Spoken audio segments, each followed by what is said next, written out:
Romain Dufrane, bonjour. Bonjour Frédéric Bréban. On s'explique ? On s'explique.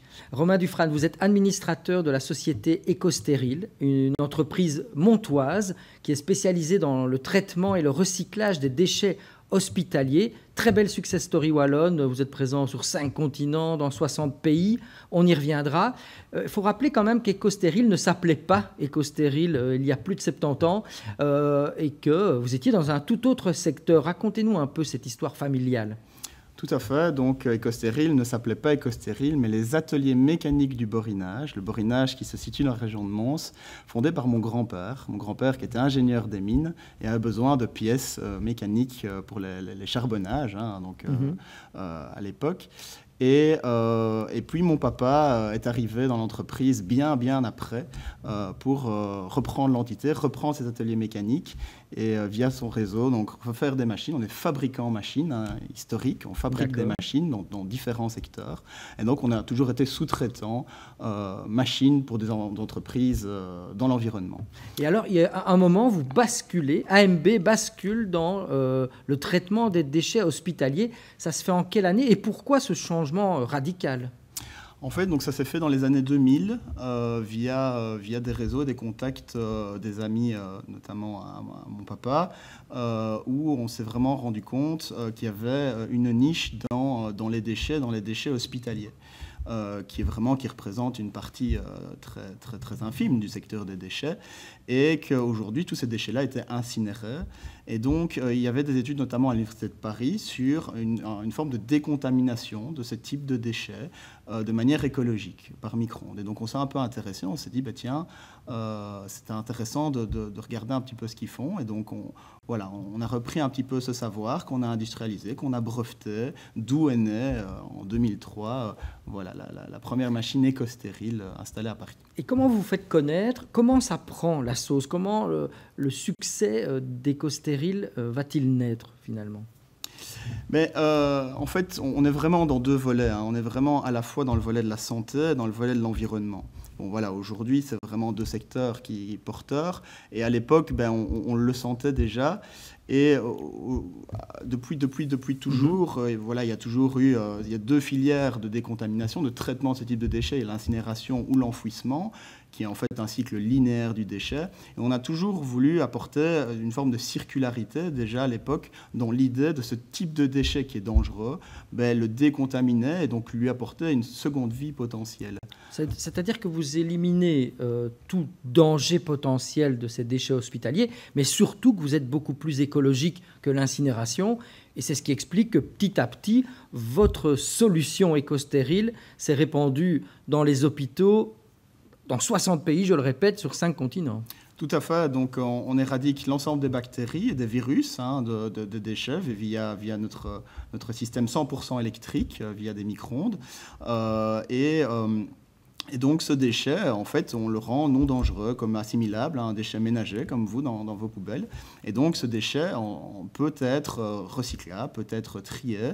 Et c'est cette formule, on va dire, de décontamination et de tri et de valorisation des matières qui intéressent l'ensemble des acteurs dans le monde. Et ce qui a fait que votre solution elle a été reconnue par des grandes associations comme l'Organisation mondiale de la santé, l'ONU.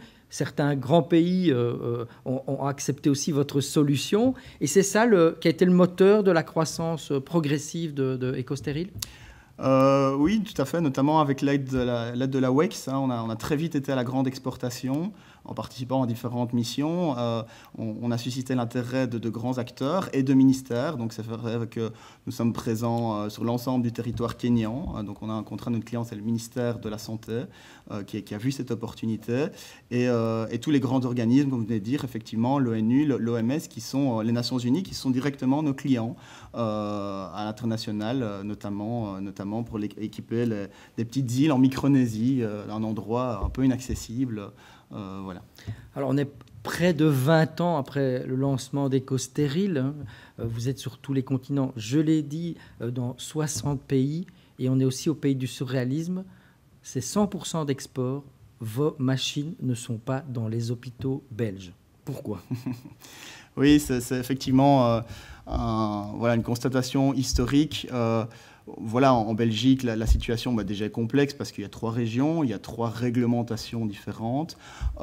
Et en Wallonie, il y a historiquement un monopole de l'incinération toujours établi depuis toujours. Et on a senti à l'époque que ce n'était pas spécialement le bon combat à mener, essayer d'être en Belgique, puisqu'on a assez rapidement suscité l'intérêt de différents acteurs à l'international. La Belgique étant petite par rapport à des marchés comme la France, où c'était vraiment notre premier pays qui a été intéressé par nos technologies, bien voilà, on a très vite été à la grande exportation. Ouais, je me doute, mais malgré tout, les projecteurs qui se braquent sur votre réussite, ça interpelle quand même le monde politique. Est-ce que là, les choses sont en train de bouger? Est-ce que vous allez enfin avoir une de vos machines pour traiter ces déchets hospitaliers en Belgique un jour? Il est vrai que depuis la crise de 2020, on a été mis relativement en avant. On a dû répondre notamment aussi favorablement à la Task Force Wallonne dans la décontamination des masques chirurgicaux. Et donc, voilà, on s'est fait un petit peu connaître là-dessus. Et il est vrai que, le fait qu'on ne soit pas présent est un peu absurde, mais on a des projets, on a bon espoir, oui, tout à fait. Justement, vous parliez de la crise sanitaire du Covid-19.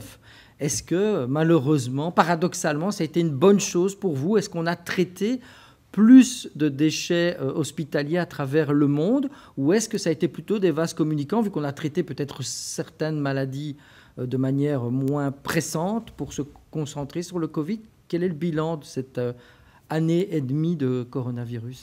En discutant avec certains hôpitaux, c'est vrai que dans le cadre de la première vague, on entendait qu'il y a eu un doublement de la quantité de déchets médicaux entre mars et le mois de juin. Et puis effectivement, il y a eu une forme de vase communicant qui s'est créé, puisqu'il y a eu des patients Covid, mais d'autres patients qui n'ont pas été soignés. C'est surtout les volumes qui étaient extrêmement importants, parce que les masques, tout ce qui était vraiment... tout ce qui pesait pas. Donc les volumes ont vraiment par moments triplé. Et surtout, il y a une conscientisation de manière générale aussi des hôpitaux, se dire, la gestion des déchets, peut-être que jusqu'alors, on déléguait à un professionnel. Aujourd'hui, il y a une volonté au niveau des hôpitaux de prendre aussi cette problématique en interne et réfléchir à trouver des solutions et y ajouter aussi derrière cela de la circularité, si c'est possible, aussi d'apporter une pierre à l'édifice pour l'environnement au niveau des acteurs de soins. Aujourd'hui, Ecostéril, ça représente combien de personnes basées à Mons, vous l'avez dit? Oui, aujourd'hui, on a une petite quarantaine à Mons, une quarantaine, et on a un réseau d'agents et de distributeurs à l'international qui nous représentent. On est bien représenté aussi, je le redis, par les agents économiques et commerciaux de la WEX, les ambassades aussi, les consulats qui nous aident énormément. Donc voilà, c'est un petit peu... C'est un petit peu notre l'ADN familial qu'on a voulu garder. On ne souhaite pas grandir trop vite. On essaye vraiment de rester à notre échelle. Est-ce que vous avez une cellule recherche et développement? Est-ce que l'innovation est importante, ou vous avez trouvé la machine idéale qui fait très bien le job et que vous ne faites qu'améliorer, ou vous êtes sur d'autres projets? Non, c'est capital. L'innovation est une de nos valeurs. C'est une de nos 4 valeurs qui peut paraître un petit peu bateau, on l'entend un peu beaucoup, mais la mission d'Ecostéril, c'est qu'elle conçoit, elle crée, elle imagine des solutions environnementales dans le domaine du traitement des déchets médicaux, dans le domaine des soins de santé. Et donc, on veut vraiment toujours avoir une longueur d'avance par rapport à la concurrence, de manière générale. Et l'innovation est présente chez nous tous les jours, et notamment dans les défis futurs qui nous animent au niveau de la valorisation des déchets. Justement, dans tous ces défis, dernière question, le principal défi aujourd'hui d'Ecostéril, c'est quoi? C'est lié à l'innovation, c'est lié au développement durable, ou c'est les deux qui sont intrinsèquement réunis? Ecostéril a plusieurs défis. Il a des défis humains en interne, on a des défis évidemment de business. C'est vraiment une entreprise qu'on veut rendre saine de manière générale dans toute notre croissance au niveau interne, mais externe au niveau de nos clients. L'élément principal, c'est vraiment l'après. Qu'est-ce qu'on fait du déchet? Et c'est vraiment augmenter la part de déchets recyclables, de déchets valorisables, pour vraiment atteindre le plus cette boucle de la circularité qui s'oppose à la linéarité. Donc aujourd'hui, brûler ou enfouir ces déchets. Et donc on met toute notre énergie là-dessus au niveau de notre recherche, sur optimiser, maximaliser la valorisation des déchets qui sortent de nos machines. Romain Dufrane, merci beaucoup, administrateur d'EcoStéril basé à Mons dans les déchets, spécialisé dans les traitements des déchets hospitaliers et leur recyclage, vous l'avez compris. On espère peut-être accueillir un jour la 4e génération de cette entreprise familiale. Au plaisir de vous retrouver bientôt.